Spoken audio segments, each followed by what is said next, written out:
Facebook's skid mark Zuckerberg has been exposed, working hand in glove with Klaus Schwab's World Economic Forum, to enslave humanity in what Zuckerberg calls the Metaverse, Klaus Schwab calls 50-minute cities, and what the rest of us call vast open-air prisons, designed to imprison humanity against our will. For the past few years, Zuckerberg has been pumping billions of dollars into his plan to enslave humanity in the Metaverse, a digital reality that he has created and controls. Zuckerberg is absolutely dedicated to his vision of the public living their lives in the Metaverse.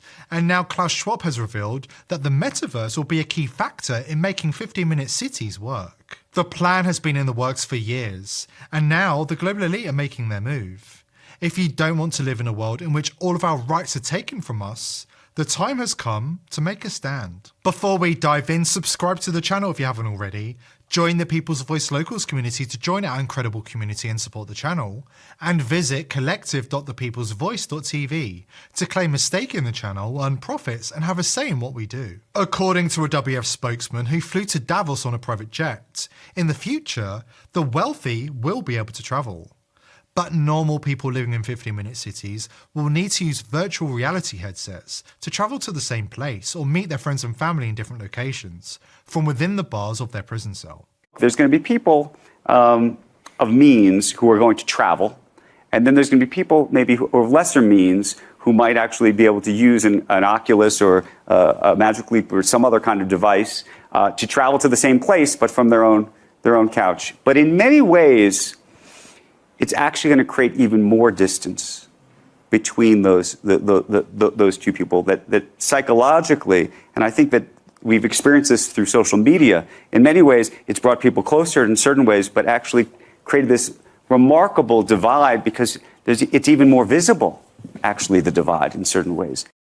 While Zuckerberg's VR aspirations appear to be failing with customers, his obsession with the metaverse shows no signs of abating. His obsession is evidenced by its ongoing partnership with the popular Ray-Ban sunglasses franchise. Last Thursday, Meta announced a new strategic partnership with China's Tencent to make headsets cheaper and more accessible. Coca-Cola has released a new pixel-flavored soda that was born in the metaverse. Another company called Taste the TV has devised a method for users to literally lick their screens to taste the metaverse. Meanwhile, the metaverse has major support from the World Economic Forum.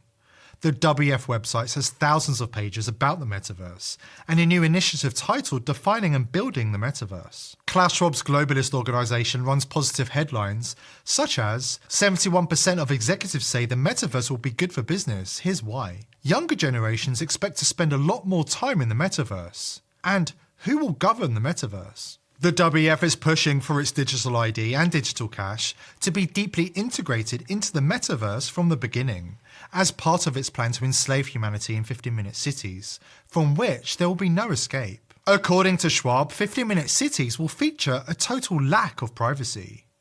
In other words, the global elite will know everything about all of us. The total erosion of privacy is an essential feature of the 50-minute city concept. This is something that we will have to get used to, he says.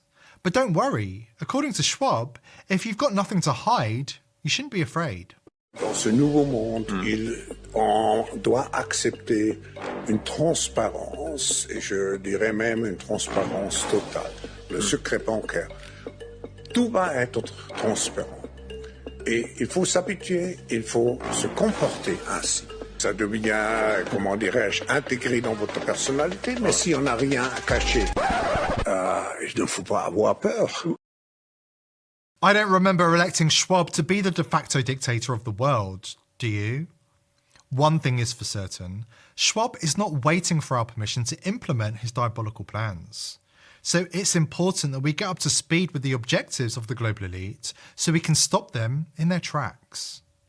After this quick break, we will reveal what life will look like in one of Klaus Schwab's big tech-sponsored 50-minute cities, and explain exactly what we have to do to consign those plans to the dustbin of history. But first, an important message from our sponsor. The globalist elite have admitted that they want to bankrupt us, and now they're making their move. The government have been given permission to print as much money as they want.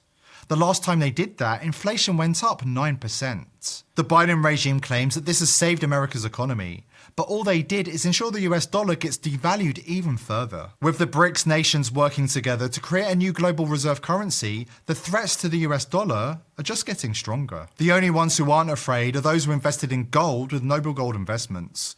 Gold is the one asset that has proven to withstand recession, inflation, and just about all economic threats. Noble Gold Investments is here to help if you want to invest in gold. Click the link below this video to secure your wealth now and get a 24-karat quarter of an ounce gold standard coin for free. NobleGoldInvestments.com is the only gold company I trust. We've already been told that travel will be off limits. We won't be allowed to leave the confines of our open-air Supermax prison, and we'll be forced to use VR headsets to pretend we're not behind bars. But it's not just travel. We'll also have to pretend we're eating real food. Award-winning journalist Alex Newman explained how Big Gates and other advocates of global population control are deliberately collapsing the food supply. So people living in their 50-minute cities will have no choice but to eat insects and lab-grown fake meat. The U.S. Department of Agriculture approved the first lab-grown meat to be sold to the public. This makes the U.S. the second country in the entire world to allow this, which, if you ask me, is 2 countries too many. Alex Newman joins me now to discuss this. Thank you so much for joining us, Alex. It's great to have you back. Great to be here. Thanks so much, Allison. Of course. So what's your reaction to this lab-grown meat? Are you at all surprised to hear this is coming to fruition, especially knowing people like Bill Gates and Richard Branson have invested in lab-grown meat companies? I'm not surprised at all. In fact, this should have been very obvious a long time ago. Over 10 years ago now, I wrote an article warning that the United Nations was pushing exactly this kind of thing. In fact, people can go back and read that article. It's called UN Let Them Eat Bugs. And if you look at their vision for the future of food, they want a radically transformed food system where basically small farmers, small ranchers do not exist anymore. Everything is controlled by huge corporations in bed with the government.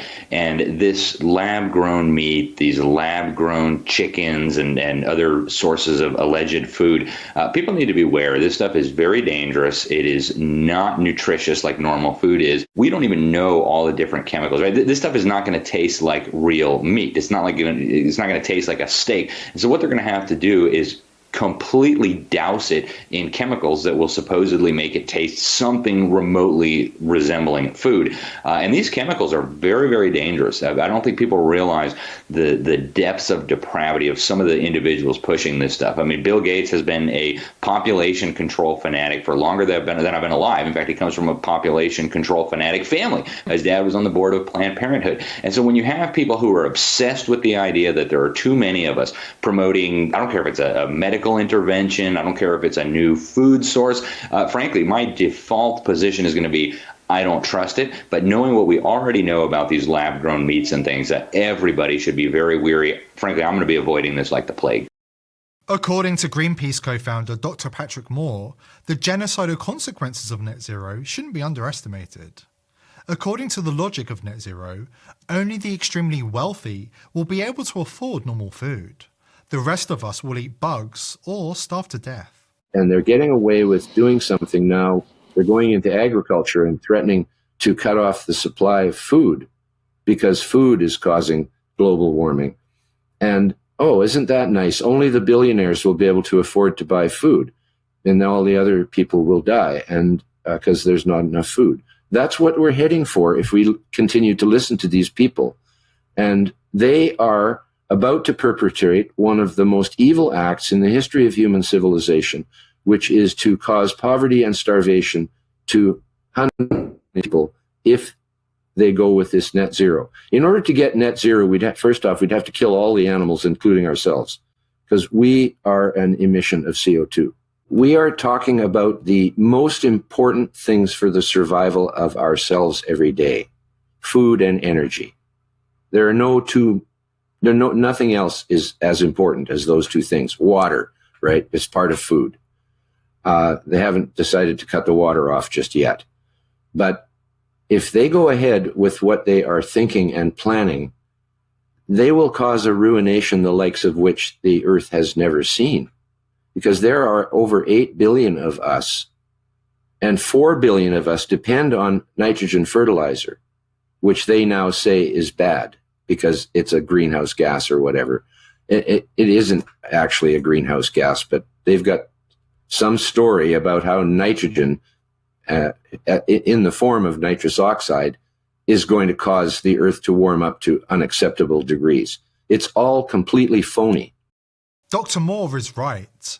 Unelected globalists at the UN, the WEF and elsewhere are now hell-bent on banning nitrogen fertilizer, without which, according to Time magazine hero of the environment Michael Schellenberger, 75% of the global population will die of mass starvation. If you're wondering what the future of the West looks like if the global elite have their way, look no further than what happened in Sri Lanka after the government fell under the control of the WEF. Protesters removing the police barricades and pushing the riot police back. People in Sri Lanka rioted because in 1 year, the country slipped into extreme poverty.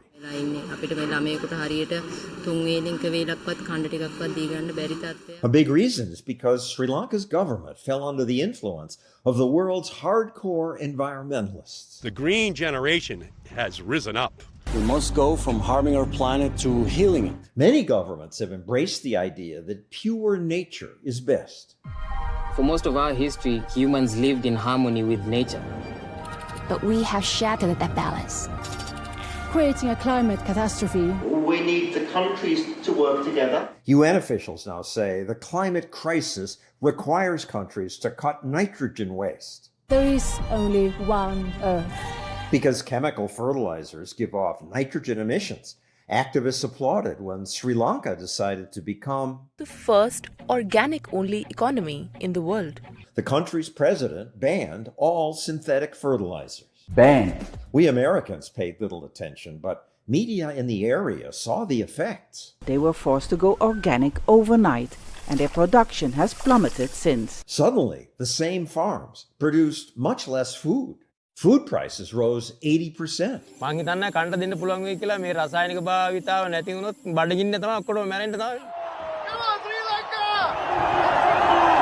That sparked these protests.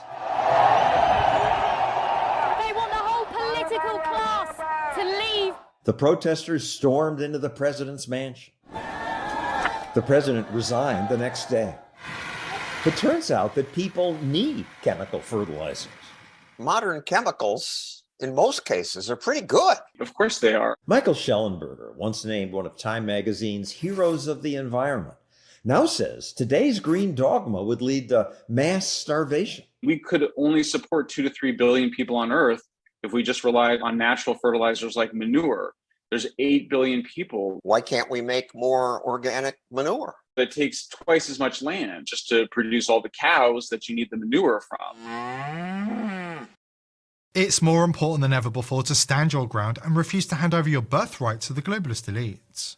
We have all of the evidence we need to see their agenda for what it is: attempted mass murder, a diabolical crime against humanity. Should we forgive and forget, grant them amnesty, and allow them to regroup and rebrand? Or is it time for Nuremberg 2.0? The people have spoken. Here at The People's Voice, we are determined to continue exposing the elite, but we need your help. Visit collective.thepeoplesvoice.tv to own a piece of The People's Voice and have your say in what we do. Subscribe to the channel and join the People's Voice Locals community to join our amazing team and gain access to exclusive and uncensored content. I hope to see you there.